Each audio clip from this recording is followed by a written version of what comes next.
Hi, this is Mark News from Plant Talk Radio. Thanks for subscribing and listening to our podcast, Your Gardening Questions from Plant Talk Radio.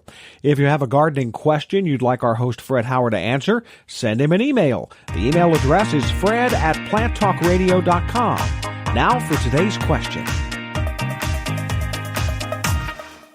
We had a very interesting call a little bit ago. Gentleman, he didn't want to be on the air, but he wanted you to see if you could take a stab at this one.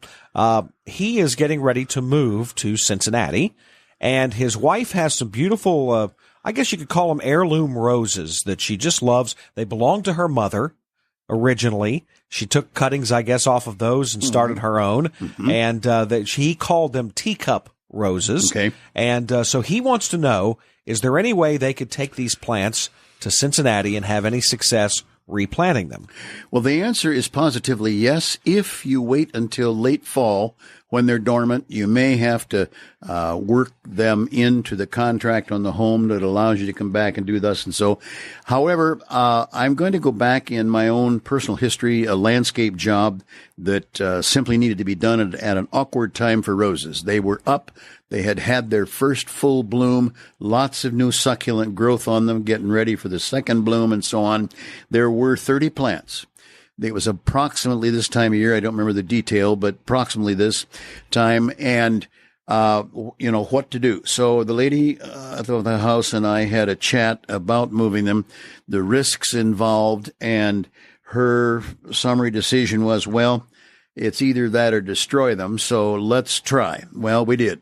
Now, she was used to pruning roses. I told her I was going to go a step further. I used the electric head shears and made short work of all 30. I cut them back down by about half.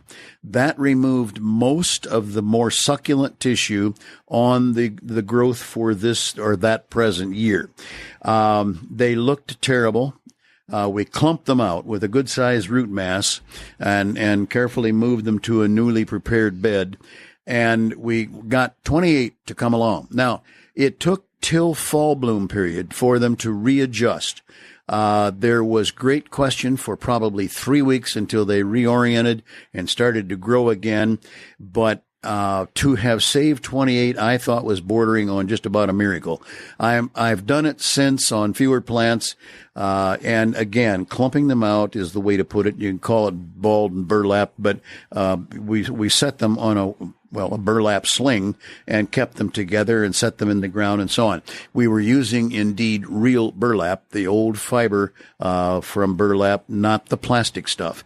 And therefore we didn't even upset the root mass by taking the burlap off of them. We set it down on the ground, cut off anything in the burlap that stuck up or would stick up above ground, because that kind of works like a wick to cause the plants to dry out. But having done that and saving the 28, I'm going to tell this gentleman that or lady, whichever, that we don't have a better means that I know of other than to wait.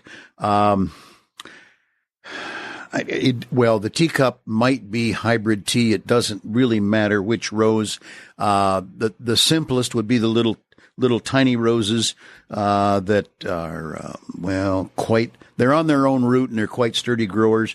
And then you go on up through all of the varieties of roses. I don't think it would make a bit of difference. Their growth stage right now is in full active movement. The reason I cut them back in half was to get that succulent growth off, because on any plant, especially roses, the newest 4 or so inches of stem growing, even though it's starting to show leaf and flower bud, is pumped up by water. There's not much wood involved, and it will wilt over and cause additional loss of water. So with hand and heart working together, I cut them off. We made it, and I'm going to suggest that it's either that or you put them in the contract for the house, whatever your circumstances are. Do it. If you are going to do it now, have the new bed prepared. Try, if at all possible, no, I don't know where you're moving from to Cincinnati, but try to do it so that you would dig the roses in the evening of a day. Well, cut them off whenever. Then dig them in the evening of a day, so they're going into a dormant moment in their lives. move them the next day, get them in the ground just as soon as you can, water them in, of course, having prepared the soil, all the normal planting things, and hope that you will have a percentage similar to my keeping 28 of the 30 going. So cross your fingers. Go for it. Be sure to water them in very thoroughly day you plant them and the next day. Now, that seems like drowning, but it's actually a matter of getting the soil settled in and being sure there's moisture there for the roots. Do take a big clump. I don't know the size of your plants, but let's just say that as I would think of a hybrid tea rose, it would be bordering on 2.5 to 3 feet tall at this point. Stems probably as big as your thickness of your finger.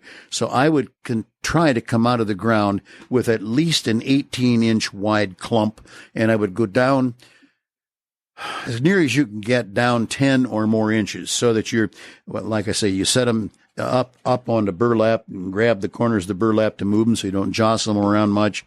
Load them into a closed van, etc., and hope for the best.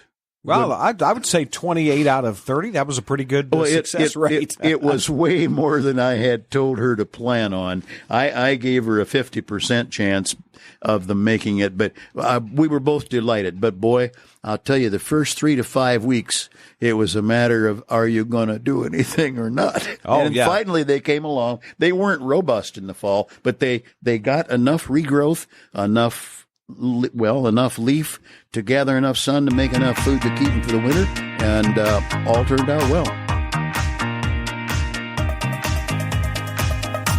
Hey, thanks again for listening to our podcast. Be sure to subscribe to our other podcasts as well, the Plant of the Week podcast and the Plant Talk Radio podcast, all on iTunes or your favorite podcast player. If you'd like to sponsor a daily podcast, contact us at fred@planttalkradio.com. To find out more about Fred Hauer and Plant Talk Radio, visit our website, planttalkradio.com. This is Michelle Wilson, host of the Business Inspires podcast from the Tri-Village Chamber Partnership. To run a successful business, you need resources, valuable connections, and community recognition.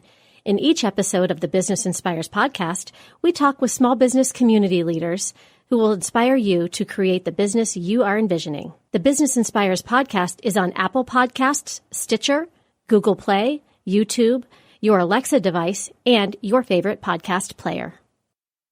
Circle270media.com